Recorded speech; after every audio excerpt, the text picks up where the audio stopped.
So what's a super fast, easy, and inexpensive way to improve the look of any portrait? Try improving the light with a photoreflector. Now in this video, I'm going to break down exactly what a reflector is, how it works, and why it might be your next favorite piece of gear. And what's cool is that reflectors solve a lot of problems for outdoor portraits using natural light, for indoor portraits using constant light, and even for flash portraits using different lighting setups. Let's start off by defining exactly what we mean by a reflector, and then I'm going to show you how you can put one to good use. Now, a reflector is anything that bounces light back onto your subject. That's it. I mean, sometimes I might conceptually think of it as a light source in terms of its role in the lighting setup, but it doesn't produce any light on its own. It just redirects light from another source.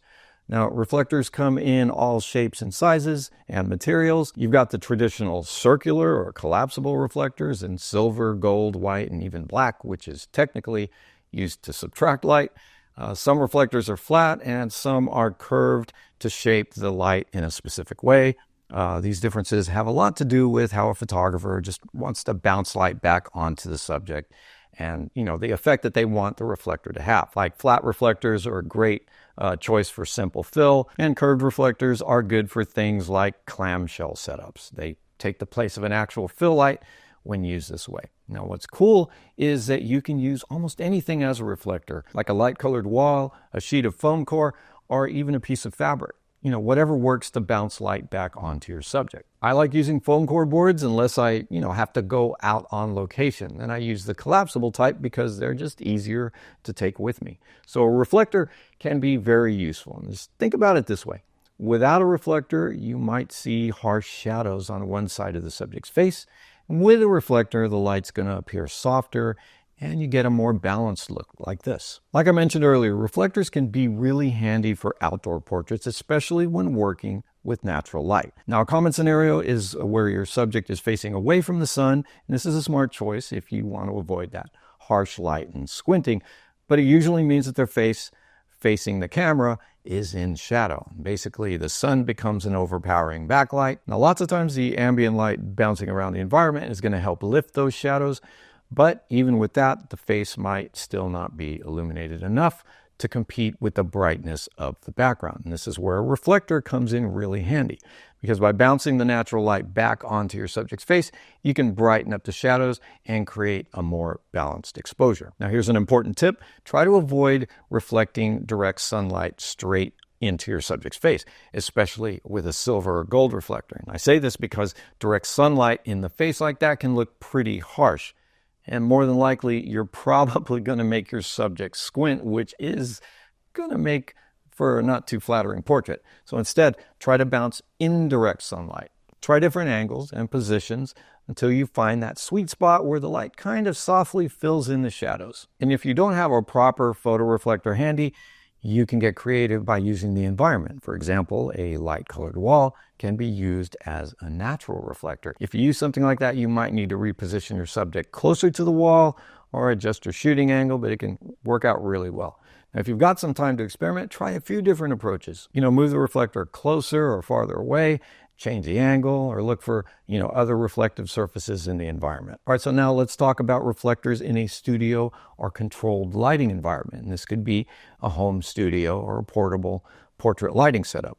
If you're using continuous lights or natural light, like coming in through the windows, reflectors are super easy to use because what you see is what you get. You can visually adjust the reflector's position until you're happy with how the shadows and highlights look. Now, if you're relying on natural light at all in this situation, you're going to have to watch for any changes to the light and make adjustments to the angle and the distance of the reflector if lighting isn't consistent as you're shooting. Now, of course, with flash, it's a little trickier because flash fires so quickly, you'll need to take a few test shots to see how the reflector is affecting your light. The good news is that once you dial it in, it's going to be consistent and reliable throughout a set of shots. If you're shooting solo, you'll want to invest in some type of stand that'll hold the reflector for you so you can position it any way you want and it'll just stay in place. Speaking of studio portrait lighting, check out this free guide that'll teach you how to put together your own off-camera flash setup. It's called the 10-Minute Guide to Off-Camera Flash, and it's going to get you on the fast track to taking amazing portraits with your flash. Now, this free bonus bundle also includes the very handy camera bag checklist, photo shoot notebook sheets, and a couple of model release templates that I use for my portrait shoots. Now you can get all of this for free right now by clicking the link in the video description below. All right, so why use a reflector? Now, generally, the reason that we want to use a reflector is to control contrast. In photography, contrast is the difference between the brightest areas of your image and the darkest. A sharp, quick transition from light to shadow creates high contrast, what we'd like to call a hard light pattern. A smoother transition gives you less contrast and a softer light pattern. Sometimes harsh contrast is exactly what we want. It's great for adding drama or emphasizing texture. A lot of contrast can help create a certain mood and atmosphere in a portrait. But if you want a softer, potentially more flattering look, you're going to aim for less contrast because that softens up the details and texture. Something a lot of people prefer when it comes to how their faces come across in a portrait. Let's break this all down with a classic one light portrait setup.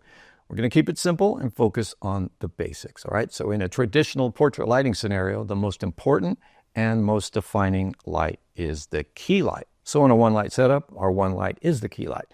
So let's say that you position that light at an angle to the subject to create a classic dramatic look. This light is going to create strong shadows on the opposite side of the subject's face. So you light one side and it makes a shadow on the other. I mean, it just makes sense. Now, this might be exactly the look that you're going for, but sometimes you're going to want to reduce the contrast of a setup like that. So you can get softer transitions from light to shadow, which kind of goes along with the softer look of the light overall. Like what we talked about before, this is what a lot of people prefer. So this is where a second light comes in, and it's usually called a fill light because it fills in some of the shadow areas with a little extra light. The fill light is placed on the shadow side of the subject, and it's usually at a lower intensity than the key light.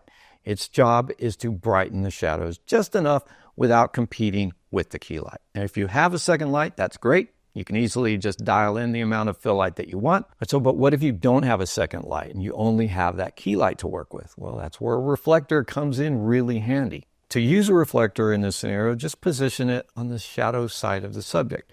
The reflector is going to bounce light from the key light back onto the subject, filling in the shadows to some degree. Here's a shot without the reflector, and you can see how dramatic the shadows are on this side of the face. Now here's the same shot with a reflector in place, and you can see how it softens the shadows and evens out the lighting. Now, you're not always going to want the same look or the same key light to fill ratio. Sometimes you're going to want a little more fill, sometimes just a slight fill. So to control the effect of the fill, you can adjust the distance between the reflector and the subject. You know, the closer the reflector is, the stronger the fill light's going to be. And the further away it is, the more subtle the effect. All right, you know, using a reflector is one of the simplest ways to add a little sophistication to your portraits. I mean, it gives you a lot of control over contrast and light balance without having to use a second light or a complicated setup. And let's say that you do have two lights to work with. You can use one as your key, naturally, and you can use a reflector in place of an actual fill light. Now you've got that second light that you can use for a nice rim light or a hair light, a background light, whatever works, you know, for really enhancing that portrait. If you'd like to learn some solid techniques for portrait lighting, I've made a guide to help you get started. This free guide tells you exactly how to set up your light for portraits. I talk about the actual gear that I use and the techniques I use to do my portraits in my home studio and on location. Look, I highly recommend that you download this free guide. It's called the 10-Minute Guide to Off-Camera Flash.